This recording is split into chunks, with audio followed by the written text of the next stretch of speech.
अस्सलाम वालेकुम dear students. उम्मीद है कि आप सब लोग खैरियत से होंगे और अपनी स्टडीज़ कर रहे होंगे। फेबररी का मंथ है और आगे मार्च के एंड पे आपके एग्ज़ाम है। सो अपनी तैयारी भरपूर रखें और साथ साथ पढ़ते रहें।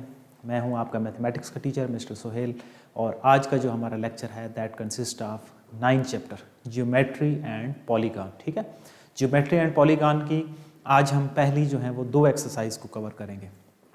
उसके अंदर क्या चीज़ें डिस्कस होंगी, उसके अंदर statements, axiom, conjecture, similar triangles, इन सारी चीज़ों की जो है वो बात होगी। इसकी हर जो एक्सरसाइज है उसके अंदर एक एक चीज़ आगे ऐड होती जाएगी और उसके अकॉर्डिंग आपकी जो एक्सरसाइज है वो सॉल्व होंगी। अब स्टेटमेंट क्या होती है, मैथमेटिकल जो स्टेटमेंट होती है मीन्स या तो कोई चीज़ गलत है या वो चीज़ सही है। अब 2 + 2 = 4, अब ये सही है मैथमेटिकल स्टेटमेंट। 2 + 2 = 3 मतलब ये गलत है। ठीक है, तो मैथमेटिकल स्टेटमेंट में क्या होता है, या तो चीज़ कोई ठीक होती है या चीज़ गलत होती है। अब इसके बाद आपको पता है कि जब भी कोई थ्योरम बनता है तो वो थ्योरम के बनने तक कुछ प्रोसेसिंग होती है, जिसके बाद वो जो है वो थ्योरम्स बनती है, एक स्टेटमेंट बनती है। उसका कोई गिवन होता है, कोई डायग्राम्स होती है, कुछ कंस्ट्रक्शन पॉइंट्स होते हैं और फिर एंड पे हम उसको प्रूव जब कर लेते हैं तो वो हमारी स्टेटमेंट या हमारा थ्योरम बन जाता है। फिर आगे आ जाते हैं कंजक्चर। कंजक्चर क्या चीज़ होती है कि जिसको हम ऐसे अज्यूम कर लेते हैं कि वो चीज़ ट्रू है लेकिन उसका कोई बाकायदा जो है वो प्रूव ना हो, एक कोई प्रोसीजर हम अडाप्ट करते हैं। तो कंजक्चर से रेलिवेंट भी हम क्वेश्चन करेंगे। और फिर जो मोस्ट इंपॉर्टेंट है that is about the similar triangles. अब सिमिलर ट्राइंगल्स का क्या मतलब होता है कि दो एक जैसी शेप्स, अब सादा लफ्ज़ों में अगर मैं आपको समझाऊंगा, आसान लफ्ज़ों में, अब उनका साइज़ डिफरेंट हो सकता है, साइज़ छोटा बड़ा दोनों का हो सकता है, लेकिन क्या हो, एक में 3 साइड्स हैं, दूसरे में भी 3 साइड्स हों। ठीक है, वो 3 एक जैसी साइड्स हों। ठीक है, तो दो ऐसी ट्राइंगल्स जिनकी क्या हो, साइजें मुख्तलिफ हो लेकिन शेप जो है वो सेम हो। फॉर एग्जांपल राइट ट्राइंगल है, तो राइट ट्राइंगल छोटी और बड़ी हो सकती है लेकिन वो होनी राइट ट्राइंगल चाहिए एक। फिर कुछ दो सिमिलर ट्राइंगल्स कब होंगी, जब उनकी तीनों जो साइड्स हैं वो इक्वल होंगी तो उनको हम सिमिलर कहेंगे।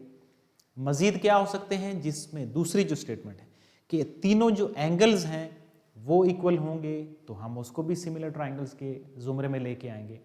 और तीसरी जो कैटेगरी है वो क्या होगी कि अगर कोई सी दो जो साइड्स हैं उनकी रेशो और एक जो एंगल्स हैं वो आपस में इक्वल हों, क्रॉसपोंडेंट हों, कॉन्ग्रुएंट हों, तो वो भी क्या आएंगी, सिमिलर ट्राइंगल्स के रेफरेंस में आएंगी।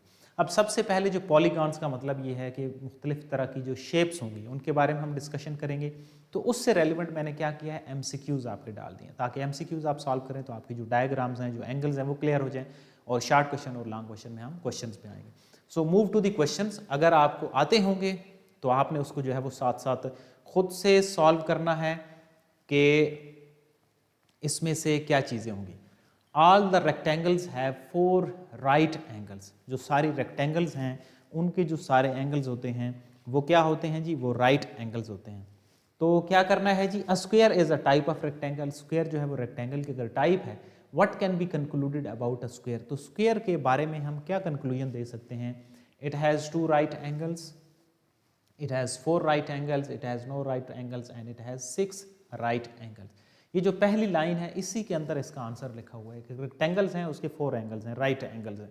स्क्वायर जो है वो रेक्टेंगल की टाइप है, तो फिर उसके साथ हम क्या करेंगे, फिर उसके साथ भी यही होगा कि इट हैज़ 4 राइट एंगल्स। उसके भी क्या होंगे, 4 राइट एंगल्स होंगे। Means option B is your correct answer. I hope आपको ये जो क्वेश्चन है ये क्लियर हो गया होगा। अब हम मूव करते हैं अपने नेक्स्ट पार्ट पे। A pattern shows that the sum of the interior angle of triangle is 180, a quadrilateral is 360 and the pentagon is 540. What is likely conclusion about the sum of interior angles of the hexagon? ठीक है, एक hexagon है उसके बारे में हम क्या conclusion जो है वो ड्रा करेंगे। 360 उसके एंगल्स होंगे, 540 होंगे, 720 होंगे या 900 होंगे। अब हेक्सागन कौन सी शेप होती है जिसमें 6 साइड्स होती हैं। ठीक है, 6 साइड्स वाली शेप को हम हेक्सागन कहते हैं। मैं इसको यहाँ पे एक्सप्लेन भी कर देता हूँ। फार्मूला जो है ना वो कुछ इस तरह होता है, n-2 मल्टीप्लाई 180। अब हेक्सागन है 6 हैं उसमें, तो 6 - 2 मल्टीप्लाई 180। सो ये क्या हो जाएगा, 4 मल्टीप्लाई 180, इनको आपस में हम मल्टीप्लाई करेंगे। द आंसर और राइट आंसर इज 720। हेक्सागन की भी डिटेल हमने डिस्कस कर ली है और एंगल्स कैसे फाइंड आउट करते हैं वो भी हमने फाइंड आउट कर लिए। So the right option is option C, ठीक है। और ऊपर जो है वो एंगल्स की डिटेल भी मैंने आपको बता दी है कि ताकि बाकी भी जो आपको चीज़ें क्लियर हों कि pattern shows that the sum of interior triangle में 180 होता है, क्वाड्रिलेटरल में 360 होता है, पेंटागन में 540 होता है। तो इस एक MCQs के अंदर आपके 4 MCQs भी बन सकते हैं और 4 मैंने आपको समझा भी दिए हैं कि ट्राइंगल में क्या होता है, क्वाड्रिलेटरल में क्या होता है, पेंटागन में क्या होता है और हेक्सागन में क्या होता है। तो पेंटागन 5 की शेप हो गई, क्वाड्रिलेटरल 4 की शेप हो गई, ट्राइंगल्स 3 की शेप हो गई। तो ये सारी जो शेप्स हैं इस एक MCQs में हमने 5 चीज़ें डिस्कस कर ली हैं। तो ये बहुत ही अच्छा और हेल्दी MCQs है, इस पे आपने फोकस रहना है और इसके रेलिवेंट आपने कोई MCQs खुद बना के जज भी कर लेना है कि किस तरह का आप बना सकते हैं। ये जो MCQs है ये थोड़ा सा रटा बेस्ड है और ये आपके लेवल पे ज़्यादा नहीं पूछा जाएगा, but it is important as well कि which of the following is a counter example to the statement all polygons are convex, कि सारी जो पॉलीगॉन्स हैं वो कन्वेक्स होती हैं। तो वो क्या होंगी, इक्विलेटरल होंगी, स्क्वायर होगा, कनकेव पेंटागन होगी या रेगुलर हेक्सागन होगी। तो इसका जो राइट वैसे ऑप्शन है that is C, concave pentagon. Next one, the sum of the exterior angles of any polygon is 360। जो एक्सटीरियर एंगल्स हैं उनका जो सम है वो 360 है। What is the sum of exterior angles of heptagon? जो हेप्टागन है, अब सबसे पहले इसमें अब हेप्टागन रह रही थी कि कितनी साइड्स वाली होती है, उसको भी हम डिस्कस कर लेंगे और फिर आपने बताना है कि 180 होता है, 360 होता है, 540 होता है या 900 होता है। तो हेप्टागन जो 7 साइड्स वाली शेप्स होती है उसको हम हेप्टागन कहते हैं और इसके जो सम ऑफ एंगल्स होंगे दैट इज इक्वल टू 360। तो हमने ये जो MCQs थे, MCQs में हमने मैक्सिमम जो हमारा डायग्राम यानी कि पॉलीगॉन्स के रेफरेंस से जो पोर्शन था वो काफ़ी सारा हमने कवर किया है।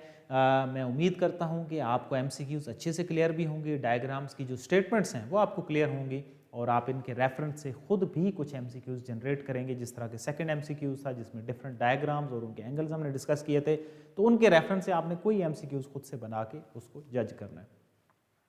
नेक्स्ट है जी शार्ट क्वेश्चन पे हम मूव करते हैं कि prove that x plus 1 whole square plus 5 is equal to x square plus 2x plus 6 by taking x is equal to 2, 5 and 10। ये शार्ट क्वेश्चन में पूछा जा सकता है। इसमें वैल्यू कोई कम भी की जा सकती हैं, ज़्यादा भी की जा सकती हैं, 2 वैल्यूज़ भी दी जा सकती हैं और 2-2 मार्क्स का हमको करके 4 मार्क्स का किया जा सकता है और 4 वैल्यूज़ भी दी जा सकती हैं। तो x इज इक्वल टू 2 का मतलब ये है कि जहाँ जहाँ पे इक्वेशन है वहाँ पे आपने बारी बारी वो x की वैल्यू सब्सटीट्यूट करनी है और अगर वो एक दूसरे के इक्वल आएंगे तो हम क्या कहेंगे कि x इज इक्वल टू 2 के लिए वो जो इक्वेशन है वो वेरीफाई हो रही है और अगर वो इक्वल नहीं आएंगे तो हम कहेंगे कि वो वेरीफाई नहीं कर रहे हैं, नॉट इक्वल आ रहे हैं। सो 2 प्लस 1 3 का स्क्वायर हो जाएगा। 3 का स्क्वायर आप जानते हैं कि वो 9 के इक्वल होता है। Plus 5 is equal to 4 plus 4 plus 6।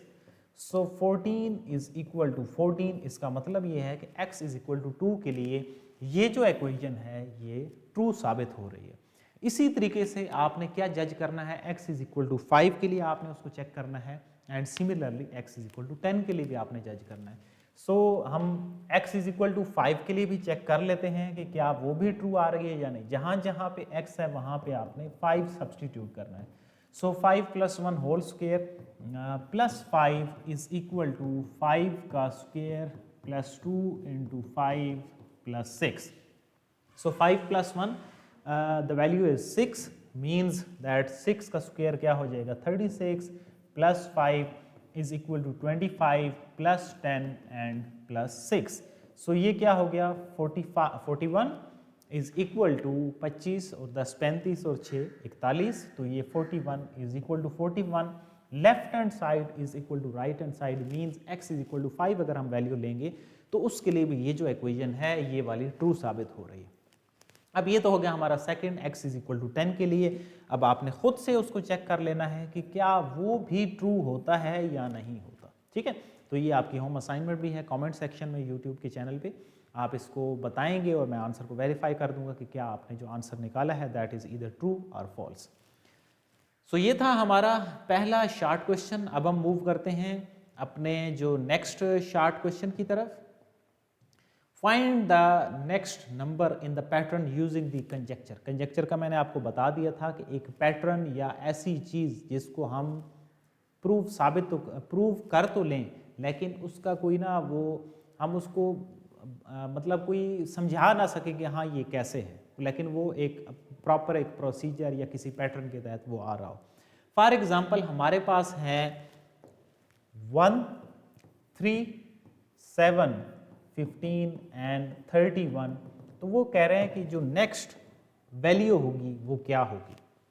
अब जाहिर सी बात है, ये जो वैल्यूज़ हैं, जो गिवन वैल्यूज़ हैं, इनसे आपने कुछ ना कुछ जज करना है कि ये वैल्यू पहले से 3 पे कैसे पहुंची है, और 3 से 7 कैसे हुई है, 7 से 15 कैसे हुई है। अगर आप ये लिख लेंगे तो आप एंड वाली जो वैल्यू है उसको भी लिख लेंगे, और वो जो प्रोसीजर होगा उसको आप क्या कहेंगे कि ये आपने कंजेक्चर ड्रा की।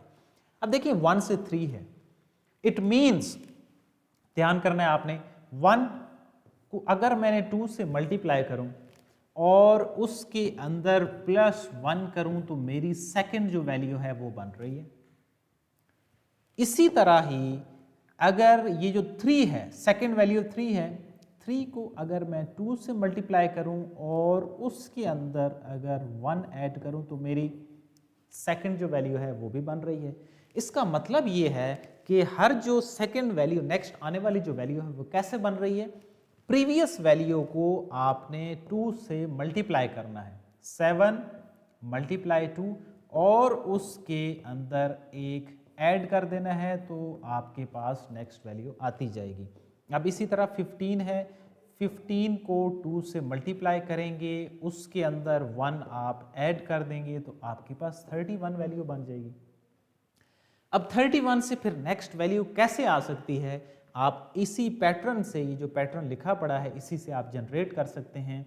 मीन्स 31 को हमने 2 से मल्टीप्लाई करना है और उसके अंदर 1 ऐड करना है, तो ये मेरे पास यानी कि 63 would be the right answer. मेरी जो नेक्स्ट वैल्यू होगी वो 63 होगी।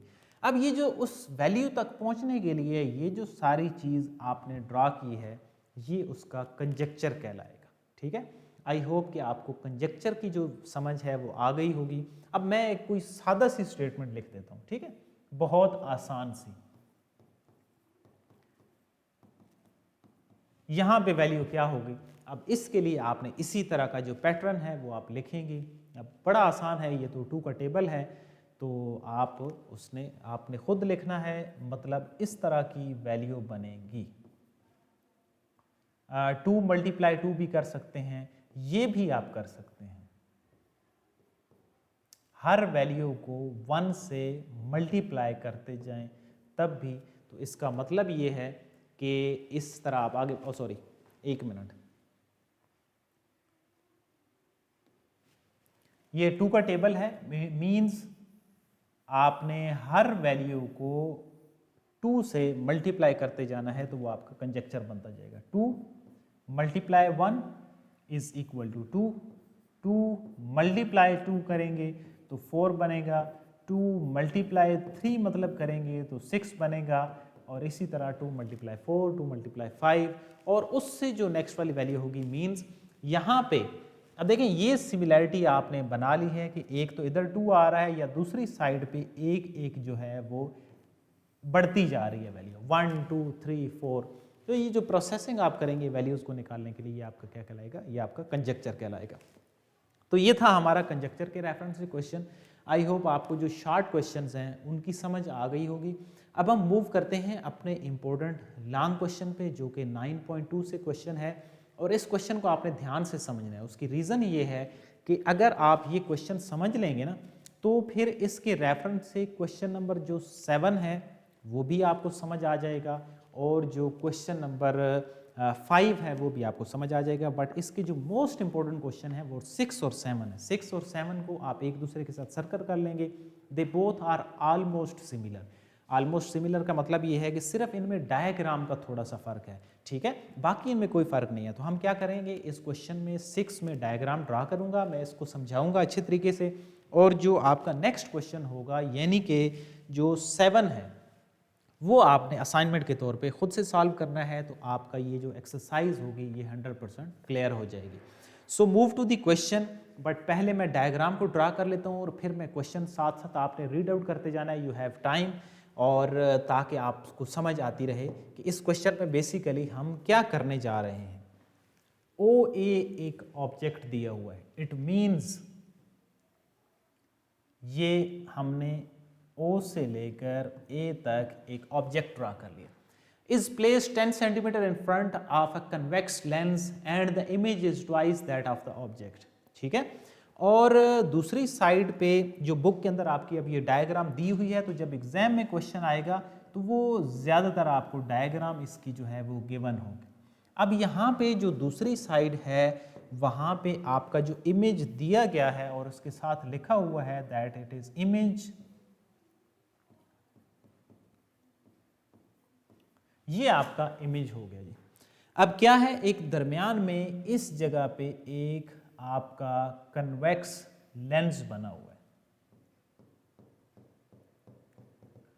मैं इसका जो हर पार्ट है उसको डिटेल से बता रहा हूं ताकि आपका जो 7 इंपॉर्टेंट क्वेश्चन है वो इसके जरिए से आप खुद से ड्रा कर लें। और मजीद क्या है जी, ओ ए जो प्लेस्ड किया हुआ है ना 10 centimetre in front of convex lens, it means यहां से ये जो लेंस है इससे जो ऑब्जेक्ट का डिस्टेंस है वो 10 सेंटीमीटर का है जी। ठीक हो गया। अब नेक्स्ट क्या है जी, इसकी डायग्राम के अंदर मजीद एक जो लाइन है वो यहां से निकल रही है और इसके सेंटर से निकलती हुई एंड तक जा रही है जी। सॉरी, ये थोड़ी सी लाइन जो है वो गलत हो गई है।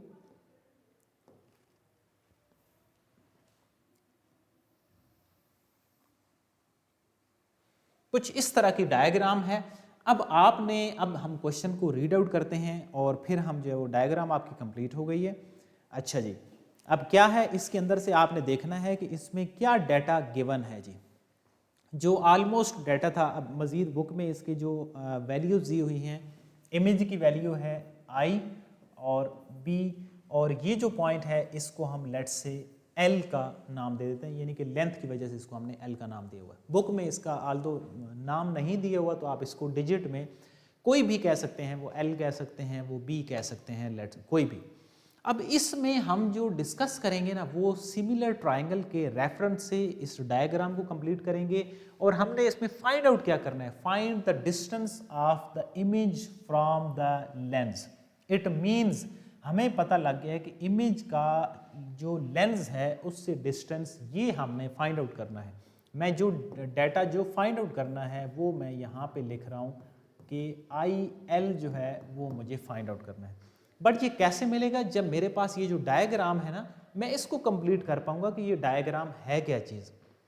अब एक चीज़ तो बड़ी ऑब्वियस है कि ये ऑब्जेक्ट परपेंडिकुलर पड़ा हुआ है, एक तो यहाँ पे एंगल 90 है और दूसरा जो इमेज है वो डाउनवर्ड है, इट मींस यहाँ पे एंगल 90 है।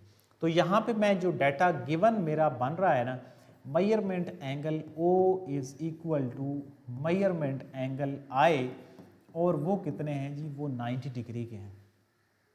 ठीक है, अब इसी तरह बाकी भी मुझे एंगल्स चाहिए। लेट्स से यहाँ पे एक एंगल कोई बन रहा होगा, ये जो ट्राइंगल है तो यहाँ पे एक एंगल बन रहा होगा और यहाँ पे अगर मैं इसको x कह देता हूँ और इसको y कह देता हूँ। अब आपने इसको समझना है कि ये क्या होंगे। मैं यहाँ पे लिख रहा हूँ कि measurement angle x is equal to measurement angle y, और इसके लिए मैं आपके पास एक ही वर्ड लिख रहा हूँ और वो ये है कि वर्टिकली अपोजिट एंगल।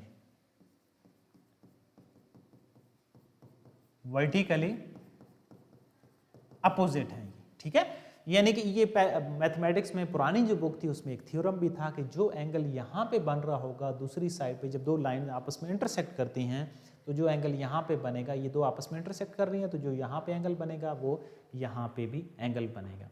अब रह गई तीसरे एंगल की बात। मैं यहाँ पे लिख रहा हूँ कि मेजरमेंट एंगल जो A है वो इक्वल है मेजरमेंट एंगल B के। अब इसके लिए मैं जो स्टेटमेंट आपको बता रहा हूँ ना वो होगी कि complement of acute angle, complement of acute angle, इसको आसान लफ्ज़ों में अगर मैं आपको समझाऊं ना तो वो क्या होगा कि अब ये दोनों क्यों इक्वल हो सकते हैं। अब एक एंगल तो हो गया 90 का, ये वर्टिकली अपोजिट है, ये भी इक्वल हो गए। इट मीन्स इनका जो तीसरा एंगल ये वाला होगा ये ऑटोमेटिकली दोनों के इक्वल होगा। उसकी रीज़न क्या है कि हम एमसीक्यूज में डिस्कस कर चुके हैं कि ट्राइंगल्स के जो एंगल्स का सम होता है वो 180 के इक्वल होता है। तो जब वो 180 हो गया तो ये दो आपस में, यानी कि ये 90 लेट से हो गया और ये सपोज 60-60 दोनों हो गए, तो पीछे ये फिर 30 होना चाहिए इसका भी, और इसमें भी वही कंडीशन है तो इसका भी ये 30 होना चाहिए। तो एक्यूट एंगल को आप ऐसे समझ लें कि 0 से लेकर 90 के दरमियान ये एंगल होगा, यानी कि इसकी जो डोमेन होगी वो 0 से 90 के दरमियान होगी और वो दोनों में क्या होगा, इक्वल होगा। अब देखिए अगर तीनों चीज़ें इक्वल हों तो ये जो तीनों एंगल्स हैं ये अगर इक्वल हैं तो इम्प्लाइज दैट कि ये जो ट्राइंगल है A O L is congruent to triangle L I B. ये दोनों जो ट्राइंगल्स हैं ये आपस में सिमिलर हैं। अब एक तो ये डाटा गिवन है, अब ये हमने डिड्यूस कर लिया। अब और मजीद गिवन में क्या चीज़ है कि find the distance of the image, image का डिस्टेंस फाइंड आउट करना है from the lens if it's size is twice that of object, यानी कि जो इमेज का साइज है वो ऑब्जेक्ट के साइज से 2 गुना है। एक ये एंड वाली जो लाइन है ये भी हमारे पास डाटा गिवन है। अब इसको आप कैसे लिख सकते हैं, अब कुछ स्टूडेंट यहाँ पे मिस्टेक करेंगे, कुछ O A I B is equal to 2OA कर देंगे, लेकिन जो एक्यूरेट चीज़ होगी वो क्या है कि जो आई बी है, मेजरमेंट एंगल आई बी, वो किसकी इक्वल है, 2 time of O A. Measurement I B is equal to 2 time of measurement O A. अगर मैं इसको थोड़ा सा सीधा करके लिखूं तो measurement I B dividing by measurement of O A that is equal to 2। तो ये सारी जो चीज, ये जो डाटा है ये मैंने गिवन से फाइंड आउट कर लिया। अब हम आते हैं जो सिमिलर जो ट्राइंगल्स हैं उनकी कंडीशन पे। अब अगर ट्राइंगल्स सिमिलर होंगी तो उनकी जो करस्पॉन्डिंग साइड्स की जो रेशो होती है वो भी इक्वल होती है। करस्पॉन्डिंग साइड्स का क्या मतलब है कि लेट से मैं कहता हूं कि measurement of I L dividing by measurement of O L would be equal to, यानी कि सपोज मैं इसको कहता हूं कि ये इस ट्राइंगल की ए ओ एल की ये बेस है और इस ट्राइंगल आई बी एल की ये बेस है, तो इनकी जो बेस की रेशो होगी वो इक्वल होगी मेजरमेंट। अब हाँ, इसमें सिमिलर जब आप लिखेंगे, जिस ट्राइंगल की वैल्यू को आपने यहाँ पे ऊपर लिखा है उसकी जो दूसरी साइड की रेशो होगी उसको भी आपने इधर ऊपर ही लिखना है, measurement I B over measurement of O A. I hope आपको जो सिमिलर ट्राइंगल का कॉन्सेप्ट है वो समझ आ गया होगा। और ये हमने कहाँ से लिखा, ये हमने इससे लिखा हुआ। अब इसमें से जो मुझे फाइंड आउट करनी है चीज़ वो क्या करनी है, वो मुझे ये वाली जो चीज़ है फाइंड आउट करनी है। मीन्स जो बाकी डाटा है अगर वो मेरे पास है तो मुझे सब्सटीट्यूट करना है, अगर नहीं तो मुझे कंप्लीट करना है, क्योंकि ये जो 4 चीज़ें हैं 4 में से मुझे 3 का पता होना चाहिए। So measurement of I L dividing by measurement of O L किसकी इक्वल है जी, 10 के इक्वल है, is equal to I B over O A. अब कुछ जो है वो कंफ्यूज हो जाएंगे कि ये आई बी की वैल्यू किसकी इक्वल है, तो ये पूरी वैल्यू आपको गिवन है कि I B is over O A that is equal to 2।